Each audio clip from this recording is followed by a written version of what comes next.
Hello guys, welcome to your own YouTube channel be the commercian. आज हम part 2 discuss करेंगे management का class 12 business studies chapter number 1। क्या है हमारा चैप्टर? Nature and significance of management. तो जिसमें हमने बेसिकली अपने 3 टॉपिक्स को पहले ही कवर कर लिया है। रेस्ट ऑफ 4 टॉपिक्स आज हम मैनेजमेंट के कवर करेंगे, जिसमें से 4 टॉपिक्स कौन कौन से हैं हमारे? Importance, nature, levels, coordination. Remain कौन कौन से 4 टॉपिक्स हैं? इन चारों 4 टॉपिक्स को आज हम कवर करेंगे मैनेजमेंट में। तो टॉपिक नंबर 4, अब हम पढ़ेंगे अपना टॉपिक नंबर 4, जिसमें हम किसके बारे में डिस्कस करेंगे? जिसमें हम डिस्कस करेंगे इंपॉर्टेंस ऑफ मैनेजमेंट। क्या डिस्कस करेंगे? Importance of management. हम डिस्कस करेंगे इंपॉर्टेंस ऑफ मैनेजमेंट। मैनेजमेंट बहुत ज़्यादा एसेंशियल है हमारी किसके लिए? पूरी ऑर्गेनाइजेशन के लिए। तो बेसिकली मैं आपको 4 to 5 पॉइंट्स डिस्कस करूंगी आपके साथ, जिससे कि आपको आपके नोट के बेस पे पूरा इंपॉर्टेंस समझ में आ जाए। और ये मैं आपको हैंडी नोट्स प्रोवाइड करूंगी, जिसमें कि सबसे पहले हम बताते हैं इंपॉर्टेंस नंबर 1 क्या है हमारी। इंपॉर्टेंस नंबर 1 में क्या है? Management increase efficiency. तो सबसे पहले क्या है हमारी कि मैनेजमेंट की इंपॉर्टेंस कहाँ पे आ जाती है कि मैनेजमेंट क्या करता है? इंक्रीज करता है इफिशियंसी को।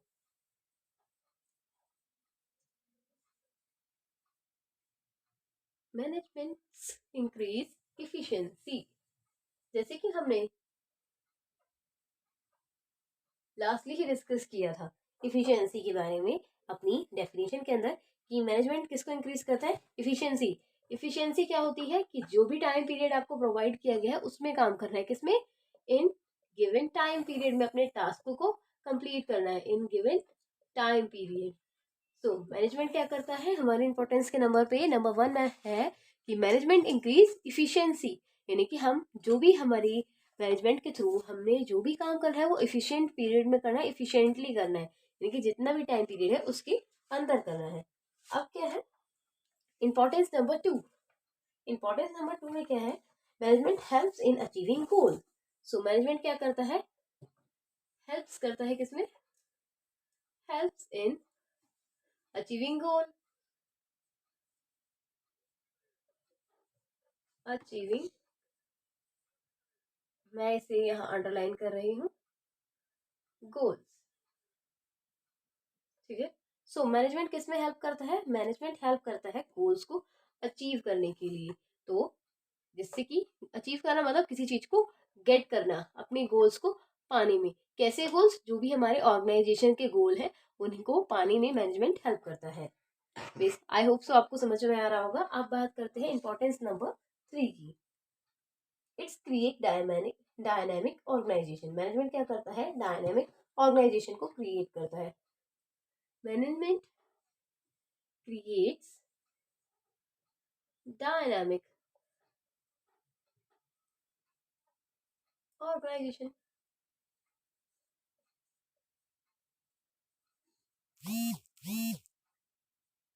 सो इट क्रिएट्स डायनेमिक ऑर्गेनाइजेशन, यानी कि आपकी ऑर्गेनाइजेशन को, मैनेजमेंट ऑर्गेनाइजेशन को क्या करेगा? डायनेमिक बनाएगा। डायनेमिक मतलब कि इसमें सभी लोग बहुत इजी वे में वर्क कर पाएंगे, एक दूसरे के साथ कोलैबोरेट कर पाएंगे। कोलैबोरेशन बहुत अच्छे से होगा तो ऑब्वियसली ही बात है कि वहां का एटमॉस्फेयर कैसा बन जाएगा? डायनेमिक बन जाएगा, ताकि डायनेमिकली तरीके से काम किया जा सके। अब हम बात करते हैं इंपॉर्टेंस नंबर 4 की। So in management helps in development of society. Development कराता है हमारे सोसाइटी की। कैसे कराता है डेवलपमेंट मैनेजमेंट सोसाइटी की? कोई बता सकता है कि मैनेजमेंट सोसाइटी की डेवलपमेंट कैसे कराता है? मैनेजमेंट से सोसाइटी का क्या लेना देना है? आई होप आप लोग बहुत अच्छे से जानते होंगे कि मैनेजमेंट हेल्प करता है हमें किसमें? डेवलप करने में सोसाइटी की। क्योंकि अगर आप कोई प्रोडक्ट बहुत अच्छी तरीके से लॉन्च कर रहे हैं, प्रोवाइड कर रहे हैं, इफिशिएंट वे में दे रहे हैं और कॉस्ट प्राइस विजिट प्राइस के अंदर दे रहे हैं किसी कस्टमर के, तो उससे क्या होता है? एक हमारी सोसाइटी में पॉजिटिव एनवायरमेंट क्रिएट होता है, जिससे क्या होता है हम बहुत इजीली अपने सोसाइटी को डेवलप करने में एक अच्छा रोल प्ले करते हैं, जिससे कि क्या कहते हैं हमारे पॉवर्टी लाइन भी रिकवर होने की चांसेस बढ़ जाते हैं। सो अब आ जाते हैं इंपॉर्टेंस नंबर 5 पे। सो इसमें क्या है,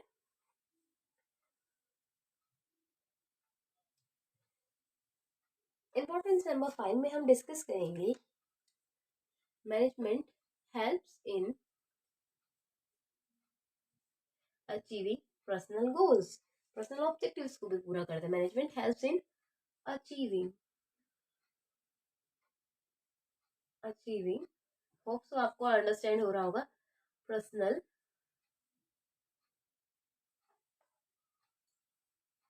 गोल्स। अब पर्सनल गोल्स कैसे आ गए यहाँ पे, क्योंकि जब आप किसी ऑर्गेनाइजेशन के साथ मिलकर वर्क कर रहे हैं तो वहां आपके कहीं ना कहीं पर्सनल गोल्स भी जुड़े हुए हैं, आपकी ऑर्गेनाइजेशन से आपके पर्सनल गोल भी कनेक्ट है। पर्सनल गोल्स मतलब कि यहाँ पे अगर आप वर्क कर रहे हैं बहुत अच्छी तरीके से, तो ऑब्वियस सी बात है अगर आप मैनेजमेंट अच्छे से कर रहे हैं, अपना वर्क अच्छे से कंप्लीट कर रहे हैं, दैट मीन्स आपकी भी तो ग्रोथ होगी, आपके प्रमोशन होगा, आपकी सैलरी इंक्रीज होगी और आप बहुत अच्छी तरीके से ग्रोथ कर पाएंगे। तो इसीलिए कहा गया है कि मैनेजमेंट हेल्प करता है किसमें, अचीव करने में पर्सनल गोल्स को भी। अब हम रिकॉल कर लेते हैं अपने एंटायर टॉपिक को। इंपॉर्टेंस ऑफ मैनेजमेंट में क्या पढ़ा हमने, हमने पढ़ा कि मैनेजमेंट इंक्रीज करता है इफिशियंसी को। इफिशियंसी विच मीन्स जिस भी काम टाइम पीरियड में हमें उस काम को कंप्लीट करना है, इंक्रीज हो जाती है हमारी इफिशियंसी। तो जितना अच्छा मैनेजमेंट होगा उतनी ही अच्छी तरीके से हम क्या कर पाएंगे, अपने वर्क को डन कर पाएंगे। Management helps in achieving goals, management किस में हेल्प करता है, अचीव करने में, किसको, पाने को, पाने में हेल्प करता है। क्या पाने में, गोल्स को पाने में, जो भी आपका ऑर्गेनाइजेशन गोल है उसको पाने में मैनेजमेंट बहुत अच्छे से आपकी हेल्प करता है। अच्छा मैनेजमेंट होगा तो टारगेट्स आप बहुत अच्छी तरीके से पा सकेंगे। फिर क्या है, management create dynamic organisation, which means कि मैनेजमेंट अच्छा होगा तो डायनेमिक एटमोसफेयर बन जाएगा आपके ऑर्गेनाइजेशन का, विच मीन्स कि यहाँ पे सब लोग बहुत अच्छे से कोलैबोरेट करेंगे, बहुत अच्छे से वर्क करेंगे। और management helps in development of society, which means अगर आपका मैनेजमेंट बहुत अच्छा है, आप जो भी प्रोजेक्ट गुड्स एंड सर्विस अपनी कस्टमर्स को प्रोवाइड कर रहे हैं, इससे क्या होगा, एक पॉजिटिव इन्वायरमेंट जनरेट होगा सोसाइटी में, जिससे कि आपको हेल्प मिलेगी अपनी सोसाइटी के इन्वायरमेंट को डेवलप करने में। So management helps in achieving personal goals, और ये हमारे मैनेजमेंट हमारे पर्सनल गोल्स को भी अचीव करने में बहुत ज़्यादा हेल्प करता है। कैसे कि अगर आपने मैनेजमेंट, एक मैनेजर बहुत अच्छे से मैनेज करता है अपनी चीज़ों को, अपने वर्क को, तो उससे क्या हो, उसको बेनिफिट्स होते हैं कि उसकी जो पर्सनल टारगेट्स होते हैं, जो उसकी पर्सनल ग्रोथ होती है, उसका प्रमोशन होगा अगर अच्छे से करेगा, तो अगर नहीं करेगा तो उसका डिमोशन होगा, उसकी सैलरी इंक्रीज होगी। तो ये सब क्या है कि मैनेजमेंट अगर अच्छे से होगा तो आपके पर्सनल गोल्स भी आप अचीव कर पाएंगे। तो इसी के साथ हमारा टॉपिक नंबर 4 कंप्लीट होता है। अब बात करेंगे अपने टॉपिक नंबर 5 की, जिसमें हम किसकी बात करेंगे, nature of management. So guys, मैं आपसे ये रिक्वेस्ट करूंगी पहले कि अगर आपने पार्ट नंबर 2 को देखने से पहले पार्ट नंबर 1 नहीं देखा है तो पहले जाके पार्ट नंबर 1 देखिए, ताकि आपको पार्ट नंबर 2 के जितने भी टॉपिक्स हैं वो अच्छे से समझ आ सके। अब हम करते हैं हैशटैग टॉपिक नंबर 5 की बात, जिसमें हम पढ़ेंगे nature of management. So nature of management में हम ये डिस्कस करेंगे कि जो हमारा मैनेजमेंट है उसका नेचर कैसा है। बेसिकली क्या बताया गया है नेचर ऑफ मैनेजमेंट में, management management as an as a science. अब हमारी मैनेजमेंट को यहाँ साइंस कहा गया है। किस लिए कहा गया है, किस पर्पज से कहा गया है हमारे मैनेजमेंट को साइंस, यहाँ पे कोई बता सकता है, बता सकते हैं तो वेरी गुड, अदरवाइज मैं तो बता ही रही हूँ आपको कि हम मैनेजमेंट को साइंस क्यों कहते हैं। मैनेजमेंट को साइंस हम इसीलिए कहते हैं कि जब भी हम मैनेजमेंट करते हैं, जब भी एक मैनेजर, आप जब भी मैनेजमेंट पढ़ें, फर्स्ट थिंग आप अपने आप को यहाँ ऐसा सोचे कि आप ही मैनेजर हैं। अब आप एक मैनेजर बन गए हैं, आप एक ऑर्गेनाइजेशन में वर्क कर रहे हैं, तो आपको ये सब चीजें आनी चाहिए। जब भी आप बिजनेस को एक प्रैक्टिकल इन्वायरमेंट में देखते हुए पढ़ेंगे तो आपको बहुत अच्छे से समझ में आएगा। जिससे कि आपके कॉन्सेप्ट बहुत इजी रहेंगे समझने में भी, साथ के साथ आपको वो लर्न भी बहुत इजीली हो जाएंगे। जब भी एक मैनेजर मैनेजमेंट करता है तो वो क्या कैसे करता है, एक साइंस के तरीके से करता है। एज अ साइंस कहा गया है मैनेजमेंट को। क्यों कहा गया है? Why we call management as a science? क्योंकि मैं बताती हूँ आपको, मैनेजमेंट को हमने साइंस इसलिए कहा है क्योंकि जैसे कि साइंस में हम सारे फॉर्मूलाज को जनरेट करते हैं, देन उसे अप्लाई करते हैं। तो सेम इसी तरीके से हमने भी मैनेजमेंट को साइंस कहा है, क्योंकि मैनेजर जब भी कोई डिसीजन लेता है, किसी भी पर्पस का कोई डिसीजन लिया मैनेजर ने, तो उससे पहले, उसको कोई डिसीजन लेने से पहले उस पूरे केस की स्टडी करनी होगी, पूरी इंफॉर्मेशन निकालनी होगी। देन इस इंफॉर्मेशन निकालने के बाद वो प्लान करेगा कि उसको अपने प्लान को किस तरीके से एग्जीक्यूट करना है। इसीलिए ही हमने मैनेजमेंट को क्या कहा गया है? साइंस कहा गया है, क्योंकि वो हमें हेल्प करता है अपने फॉर्मूलेज को यूज करने में, फॉर्मूलेज को जनरेट करने में, अपनी प्रॉब्लम्स को सॉल्व करने के लिए। तो समझ में आया मैनेजमेंट क्या है? एज अ साइंस हमने देखा है मैनेजमेंट को। अब ऐसे ही कहा है management management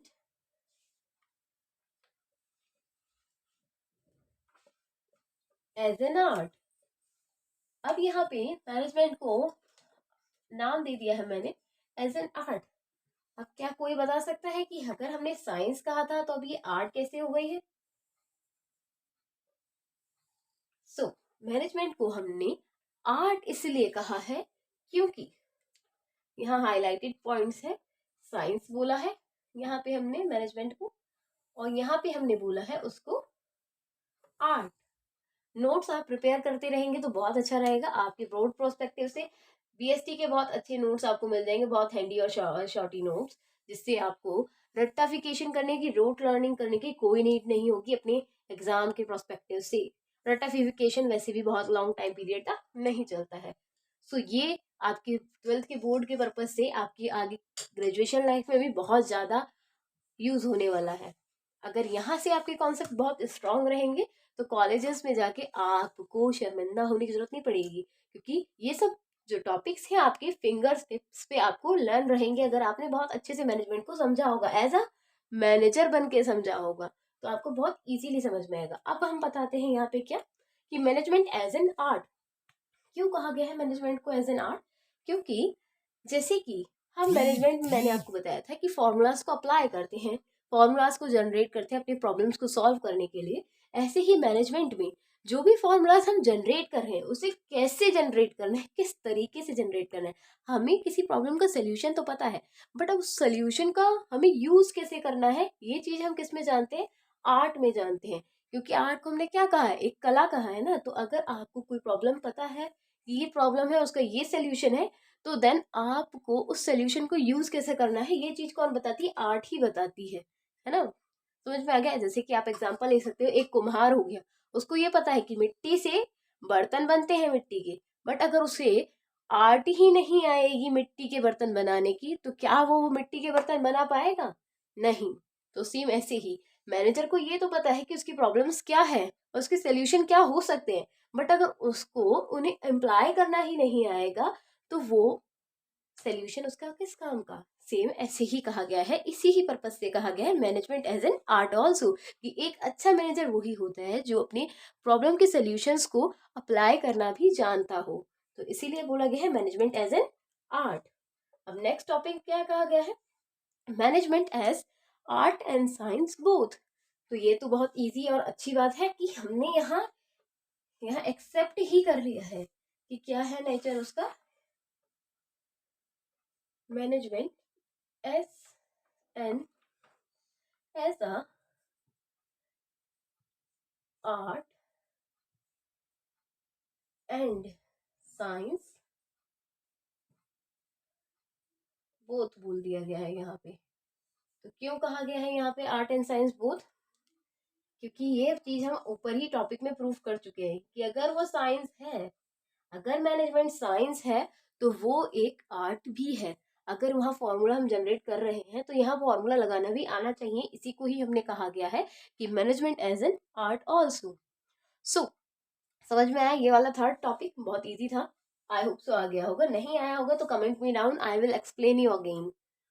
so management, last but not least, management as a profession. अब मैनेजमेंट को हम यहाँ कैसे देखते हैं? एज अ प्रोफेशन भी देखते हैं। ये बात तो आप सभी बच्चे बहुत इंटेलिजेंट है, बहुत अच्छे से जानते होंगे कि मैनेजमेंट को हम प्रोफेशन कैसे देखते हैं, एज अ प्रोफेशन।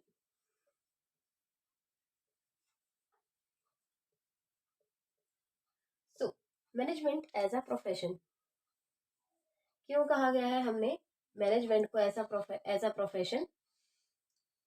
क्योंकि मैनेजमेंट को हमने प्रोफेशन इसलिए कहा है, मैनेजमेंट आज के टाइम में आपने देखा होगा बहुत सी पोस्टेज हैं मैनेजमेंट की, कि बहुत सी कंपनियां होती हैं, एक सेकेंड, जस्ट अ सेकेंड, बहुत सी कंपनीज होती हैं जो क्या करती है मैनेजमेंट के लिए अपनी कंपनीज में बड़े बड़े मैनेजर। सो मैंने क्या बताया था आपको कि मैनेजमेंट एज अ प्रोफेशन हम देखते हैं। प्रोफेशन कैसे बताया प्रोफेशन की? आज के टाइम में आपने नोटिस किया होगा बहुत बड़ी बड़ी कंपनियां जो होती है, ऑर्गेनाइजेशन होती है, ये ऐसा छोटी कंपनियों में तो नहीं होता है, बट जो बड़ी बड़ी कंपनियां होती हैं वो क्या करती हैं, हायर करती हैं मैनेजर को। किस लिए? सेल्स मैनेजर्स होते हैं, परचेज मैनेजर्स होते हैं, उनको हायर करती है ताकि उनकी कंपनी का मैनेजमेंट बहुत अच्छे से चल सके। मैनेजर क्या करता है? मैनेजर सबऑर्डिनेट करता है, कोऑर्डिनेशन बना के रखता है अपने सभी एम्प्लॉयज के बीच में, सभी लेबर्स के बीच में, जितने भी वर्कर्स होते हैं उनके बीच में। तो ऐसे ही मैनेजमेंट को हमने एक प्रोफेशन भी देखा है कि आज के टाइम में अगर आप मैनेजमेंट पढ़ेंगे तो इससे आपका बहुत अच्छा सिक्योर प्रोफेशन भी निकल के आएगा, आपका फ्यूचर सिक्योर होगा अगर आपने मैनेजमेंट पढ़ा तो। क्योंकि एज अ मैनेजर बहुत सारी वैकेंसीज, बहुत सारी जॉब्स हमें करंटली देखी जाती है, मिलती हैं, जिनके लिए बहुत अच्छा सैलरी भी प्रोवाइड करती है कंपनीज। ठीक है, सो मैनेजमेंट को हमने क्या देख लिया, एज अ प्रोफेशन देख लिया, क्योंकि यहाँ पे हमें काफी जॉब्स मिलती हैं एज अ मैनेजर जो बहुत अच्छा हायरली पेड भी करती है। सो इसी के साथ हम ना हमारा टॉपिक नंबर 5 कंप्लीट होता है, जिसको हम एक बार फिर से रिकॉल करेंगे, नेचर ऑफ मैनेजमेंट, जिसमें हमने पढ़ा nature management as a science, कि हम यहाँ पे फॉर्मूलाज को जनरेट करते हैं अपनी प्रॉब्लम्स के। ठीक है, मैनेजमेंट एज अ आर्ट, क्योंकि यहाँ पे हमें जो भी हमने फॉर्मूला जनरेट किया, जो भी सोल्यूशन निकाला है अपनी प्रॉब्लम्स का, यहाँ इम्प्लीकेशन कैसे करना है उसका ये देखते हैं। साथ ही साथ management as a art and science both, क्योंकि मैनेजमेंट को हमने ऊपर एज अ साइंस भी एक्सेप्ट किया और आर्ट भी एक्सेप्ट किया है, इसीलिए मैनेजमेंट क्या है हमारे लिए, आर्ट एंड साइंस दोनों है। मैनेजमेंट एज अ प्रोफेशन, क्योंकि आज के करंट सिनेरियो में मैनेजर्स की बहुत ज्यादा हाईली डिमांड होती है बड़ी बड़ी कंपनीज में, तो इसीलिए मैनेजमेंट को हमने क्या देखा, एज अ प्रोफेशन भी देखा है। सो इसी के साथ हमारा topic number 6, topic number 5 complete होता है। अब बात करेंगे अपने टॉपिक नंबर 6 की, जिसमें हम पढ़ेंगे क्या, मैनेजमेंट के लेवल्स। सो अब क्या पढ़ेंगे हम, टॉपिक नंबर 7। अब हम बात करेंगे हैशटैग अपने टॉपिक नंबर 6 की, जिसमें हम बात करेंगे levels of management. Levels of management में हम क्या देखेंगे कि बेसिकली कितने तरीके के मैनेजमेंट होते हैं। बेसिकली हमारे 3 टाइप्स के 3 लेवल्स होते हैं। कितने? 3 लेवल्स होते हैं किसके, मैनेजमेंट के। 3 लेवल कौन कौन से होते हैं, इंट्रोडक्टरी बता रही हूँ आपको। Top level management, then middle, then lower. 3 तरीके के क्या होते हैं, लेवल्स होते हैं मैनेजमेंट में। कौन कौन से? Top level management, middle level management और लोअर लेवल मैनेजमेंट। बात कर लेते हैं टॉप लेवल मैनेजमेंट की। टॉप लेवल मैनेजमेंट में कौन आता है? टॉप लेवल मैनेजमेंट में आते हैं हमारे जो हमारे टॉप मैनेजर्स होते हैं, यानी कि हमारे हमारे कौन आएंगे इसमें, कि बोर्ड ऑफ डायरेक्टर,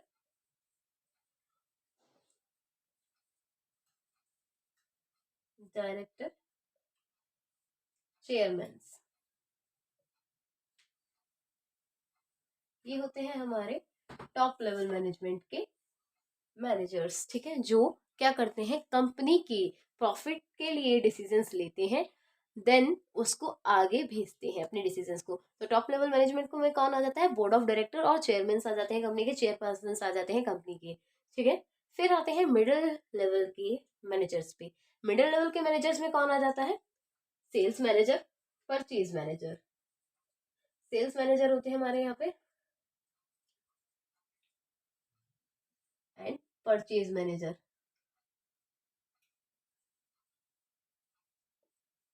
जो क्या करते हैं, जो हमारी बोर्ड ऑफ डायरेक्टर ने और चेयरपर्सन ने डिसीजंस लिया होता है उसको आगे इम्प्लीटेशन करते हैं। जो भी डिसीजन इनके थ्रू लिया जाता है वो ये लोग क्या करते हैं, एग्जीक्यूट करते हैं।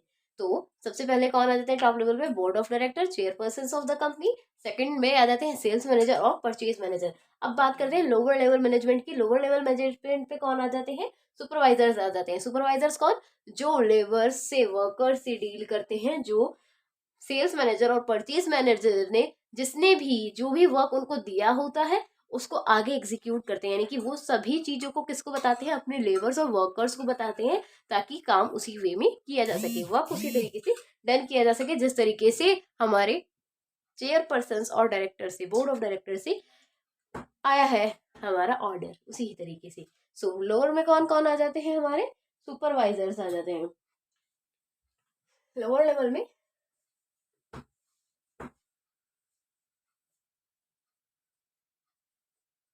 ठीक है, सुपरवाइजर्स आ जाते हैं जो किसके थ्रू काम कराते हैं, वर्कर्स और लेबर्स के थ्रू काम कराते हैं, जो डायरेक्टली वर्कर और लेबर्स के साथ डील करते हैं। सो समझ में आ गया होगा होपली आप लोगों को बहुत अच्छी तरीके से कि थ्री लेवल्स होते हैं हमारे मैनेजमेंट में। कौन कौन से होते हैं, top level management, middle level management, lower level management. जिसमें कि टॉप लेवल मैनेजमेंट में कौन होता है, हमारे board of directors and chairpersons. Middle में होते हैं sales and purchase managers. Lower में होते हैं सुपरवाइजर जो डायरेक्टली डील करते हैं वर्कर्स और लेबर्स के साथ। सो होप सो आपको topic number 6 level of management समझ में आ गया होगा। अब हम बात करेंगे अपने टॉपिक नंबर 7 की, या कह देते हैं इसी लेवल ऑफ मैनेजमेंट से जुड़े हुए एक छोटे से टॉपिक की, जिसमें मैं आपको मैनेजर्स के कुछ फंक्शंस के बारे में बताऊंगी। क्या क्या फंक्शन होते हैं जो एक मैनेजर को पूरे करने होते हैं। ओके, सो जैसे कि मैंने आपको बताया था कि हम 7 टॉपिक्स पढ़ेंगे, 7 टॉपिक्स को कवर करेंगे। तो हमारे टॉपिक नंबर 6 से ही जुड़ा हुआ है ये टॉपिक, जिसमें हम बात करेंगे फंक्शंस ऑफ मैनेजमेंट की। फंक्शन ऑफ मैनेजमेंट में हम क्या डिस्कस करने वाले हैं, जो भी वर्क एक मैनेजर करता है। यहाँ पे हम मैनेजर जो डिसीजंस लेता है उसके बारे में बात करेंगे। जो भी वो प्लान करता है उसे कैसे मैनेजमेंट करना है उसके बारे में डिस्कस कर रहे हैं। कि सबसे पहले हाउ टू डू मैनेजमेंट, ये करने से पहले सबसे पहले हर एक मैनेजर के माइंड में ये ही आता है। कोई भी मैनेजमेंट का वर्क स्टार्ट करने से पहले उनके दिमाग में क्या आता है, how to do management. So as a manager अब आप रख के सोचिए कि अगर आप एक मैनेजर हैं और आपको कोई वर्क दिया जाता है, पर्टिकुलरली आपकी मम्मी ने आपको 2 से 4 काम दिए हैं कि बेटा आपको ये भी करना है, ये भी करना है, मार्केट से सब्जी भी लेनी है, शॉपिंग भी करनी है, कुछ और सामान भी लेके आना है। तो आप क्या करेंगे, सबसे पहले चीजों को, अपने वर्क को एक पर्टिकुलर सीक्वेंस में अरेंज करेंगे। जो जो शॉप्स पहले होंगी आप उन पे विजिट करेंगे, अपना काम करेंगे। देन उसके बाद जो दूर वाली होंगी उन पे करेंगे। देन रिटर्न में अपने घर वापस आएंगे। तो इसी तरीके से जब भी एक मैनेजर किसी भी वर्क को, किसी भी मैनेजमेंट के वर्क को करता है, तो उसको सबसे पहले क्या करना पड़ता है, हाउ टू डू मैनेजमेंट, ये सोचना पड़ता है। जैसे कि आप सोचेंगे कि मैं किस तरीके से वो सारे काम करूं। समझ में आ रहा है आपको कि मैंने क्या बताया आपको, कि सबसे पहले आपके दिमाग में क्या क्वेश्चन आएगा कि how to do management. So as a manager, अब मैनेजर को कुछ रोल्स को प्ले करना होता है, कुछ फंक्शंस को प्ले करना होता है, जिसमें कि सबसे नंबर 1 पे आता है हमारा प्लानिंग। जब भी एक मैनेजर कोई मैनेजमेंट का वर्क करता है तो उसके दिमाग में सबसे पहले क्या आती है, नंबर 1 पे आती है प्लानिंग। जो भी उसे काम करना है उसके लिए वो सबसे पहले प्लान करेगा। अगर उसको कहा गया है कि आपको एक मैनेजर को टास्क दिया, आपको इंटरनेशनल मीटिंग हेल्ड करानी है, एक कंपनी है जिसके यहाँ पे इंटरनेशनल मीटिंग होने वाली है, तो कंपनी के बोर्ड ऑफ डायरेक्टर ने मैनेजर से कहा कि आपको इंटरनेशनल मीटिंग जो हमारे यहाँ हेल्ड होने वाली है उसका पूरा अरेंजमेंट देखना है। तो सबसे पहले जब मैनेजर को ये बात कहा, दे दिया जाएगा ये वर्क, तो मैनेजर क्या करेंगे, मैनेजर प्लानिंग शुरू करेंगे कि मीटिंग कितनी तारीख को है, कहाँ है, कैसे करना है। तो सबसे पहले क्या करेगा, मैनेजर प्लान करेगा कि उनको क्या करना है, कब करना है। ठीक है, साथ के साथ कैसे करना है, किससे कराना है। मैनेजमेंट में प्लानिंग, वैसे तो इस पे पूरा चैप्टर आगे दिया हुआ है, बट मैं आपको छोटा सा बता दे रही हूँ क्या छोटा सा बता दे रही हूँ कि कौन कौन सी चीजें प्लानिंग में कंसिडर की जाती है। पूरी WH फैमिली आ जाती है हमारे प्लानिंग में। What to do, how, maybe आप होप सो आप लोगों को समझ में आ रहा होगा जो मैं लिख रही हूँ। Where and whom and whose, ये 5 क्वेश्चन एक प्लानिंग में बहुत इजीली आ जाते हैं। सबसे पहले ही क्या करना है, कैसे करना है, कहाँ करना है, किससे करना है, कौन करेगा, इस तरीके के सारे क्वेश्चंस प्लानिंग को इंक्लूड करा देते हैं अपने अंदर। तो जब प्लानिंग शुरू करता है मैनेजर, तो इन सभी क्वेश्चंस के सोल्यूशंस निकालता है, अपनी इन्हीं सभी प्रॉब्लम के सोल्यूशन निकालता है। फिर जब उसने प्लान कर लिया होता है तो उसी के अकॉर्डिंग उस प्लान को वो एग्जीक्यूट करता है।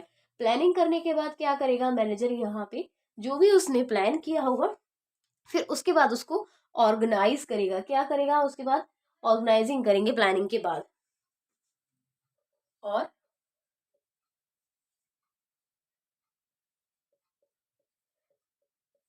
ऑर्गेनाइजिंग किया जाएगा। प्लानिंग किया, प्लस लिख रही हूं मैं यहाँ पे, क्योंकि प्लस कह देते हैं या फिर एरो बना देते हैं। प्लानिंग के बाद फ्लो चार्ट से होपली आपको ये सभी टॉपिक समझ में आ रहे होंगे, क्योंकि मैं अपनी ऑफलाइन क्लासेस में भी ऐसे ही पढ़ाती हूँ। कितना भी वाइड टॉपिक हो, कितना भी छोटा टॉपिक हो, मैं फ्लो चार्ट से ही पढ़ाती भी हूँ एंड एज अ खुद भी फ्लो चार्ट की मदद से ही अपने कॉन्सेप्ट को क्लियर करती हूँ, शुरू से लेके एंड तक। अपनी स्कूल लाइफ से लेके अपनी यूनिवर्सिटी कॉलेज लाइफ तक भी मैं अपने सभी कॉन्सेप्ट को फ्लो चार्ट से ही समझती हूँ और समझाती भी वैसे ही हूँ। सो होपफुली आप सभी को, जो मेरे न्यू लर्नर्स हैं मेरे ही तरह, वो इस फ्लो चार्ट की हेल्प से कुछ समझ पा रहे होंगे। I am hoping for that. So planning करेंगे, प्लानिंग के बाद क्या करेगा मैनेजर, ऑर्गेनाइज करेगा। ऑर्गेनाइजिंग करेंगे, ऑर्गेनाइजिंग में क्या होता है, चीजों को कलेक्ट करेंगे। Taking things together under a one roof, यानी कि जितना भी उन्होंने प्लान किया है, अब उन सभी चीजों को क्या करना है, लैंड, लेबर, मशीन, सबको एक जगह वो क्या करेंगे, कोलेबरेट करेंगे। ऑर्गेनाइजेशन में क्या आ जाता है, चीजों को इकट्ठा करना है, एक साथ लेके आएंगे किसको, लैंड, जो भी जरूरत होगी, लेबर,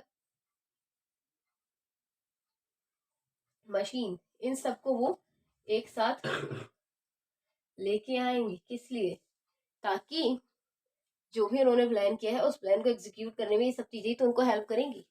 समझ में आ रहा है आप लोगों को। अब प्लानिंग हो जाएगी, देन ऑर्गेनाइजिंग हो जाएगी, यानी कि सभी चीजों को एक पर्टिकुलर रूफ के अंदर ला के कलेक्ट कर देना, यानी कि सभी ऑर्गेनाइजिंग का मतलब क्या होता है, सभी चीज को एक जगह इकट्ठा कर देना, एक तरीके से सिंपल लैंग्वेज में। ऑर्गेनाइजिंग के बाद क्या करेंगे, वो लोग स्टाफिंग करेंगे। मैनेजर क्या करेंगे, मैनेजर जैसे यहाँ पे हमारे रोहन मैनेजर बने हैं, तो मैनेजर क्या करेंगे, रोहन यहाँ क्या करेंगे एज अ मैनेजर, स्टाफिंग करेंगे। स्टाफिंग में क्या होता है,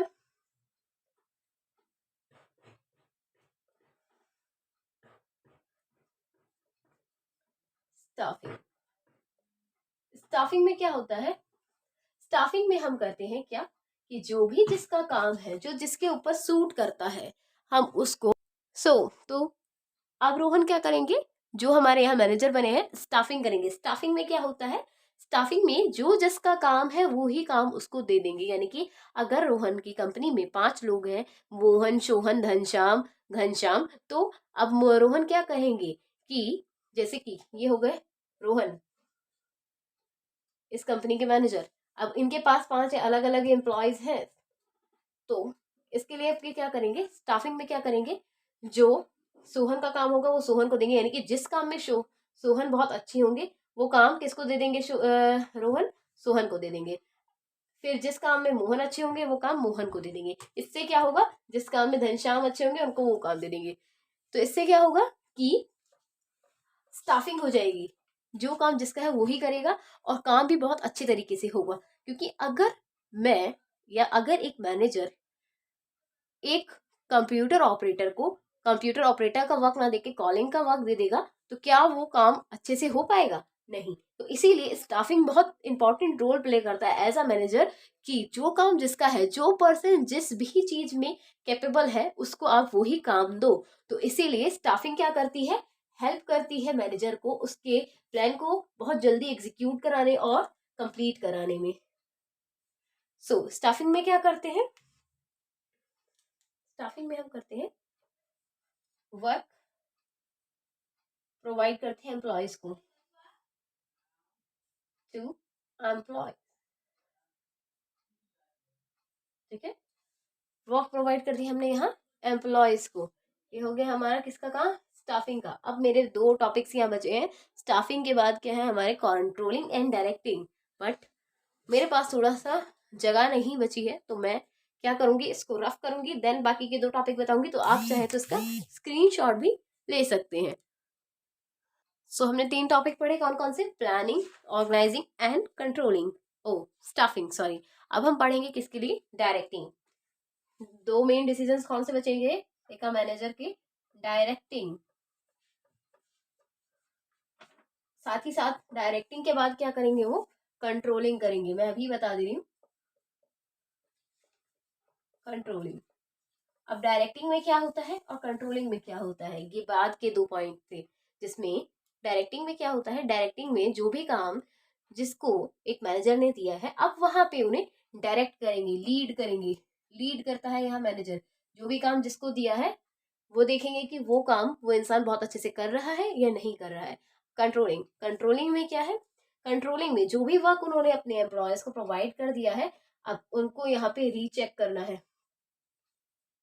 कि ये चेकिंग होगी वर्क की, कि मैनेजर ने जो भी काम जिसको दिए हैं, क्या वो काम बहुत अच्छे से किया जा रहा है, नहीं कर रहा है, किया जा रहा है। कंट्रोलिंग का मतलब होता है रीचेकिंग कर लिया, या फिर कमांड रख ली सबके ऊपर बहुत अच्छे से, कि आपको ये काम करना ही करना है, सही तरीके से करना है, विदाउट वेस्टेज करना है, ना टाइम ना रिसोर्सेज, किसी भी चीज का वेस्टेज नहीं होना चाहिए। तो ये थे एक मैनेजर के फंक्शंस, जिसके ऊपर आपको पूरा पर्टिकुलर एक चैप्टर मिलेगा, बट फिर भी मैंने आपको यहाँ एक्सप्लेन कर दिया है, होपफुली आपको समझ में आया होगा। अब बात करते हैं अपने टॉपिक नंबर 7 की। टॉपिक नंबर 7 क्या है हमारा, coordination.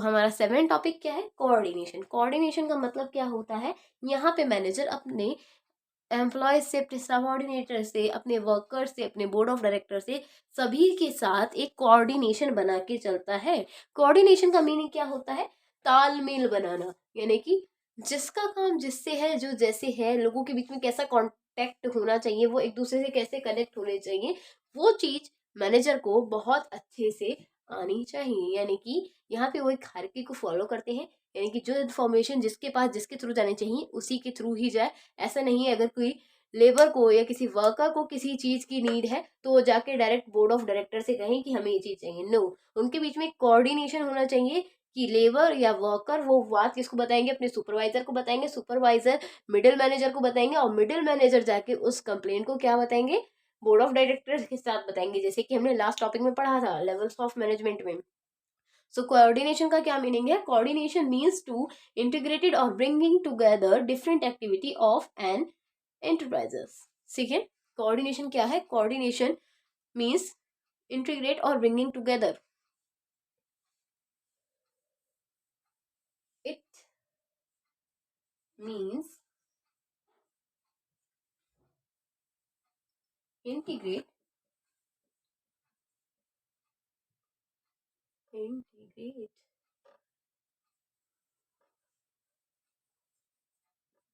or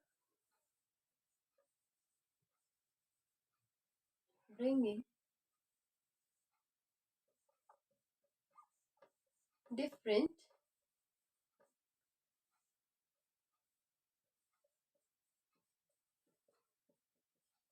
activities, means integrate or integrate or bringing different activity into a enterprises।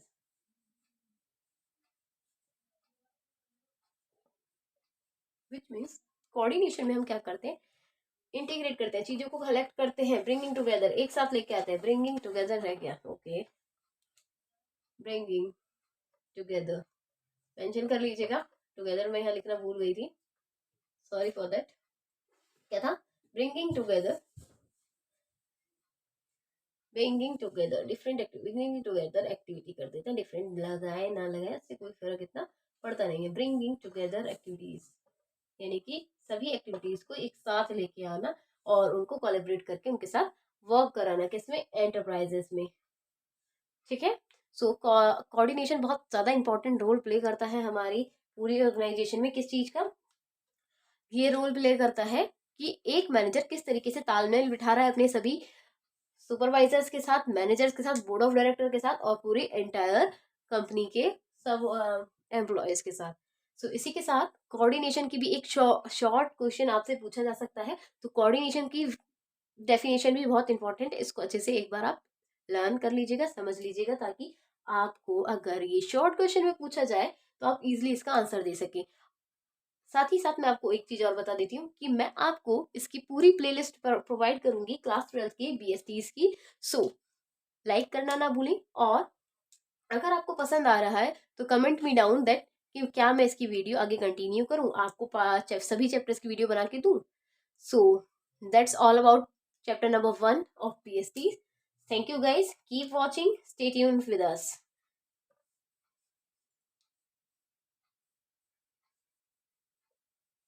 Bye bye, take care.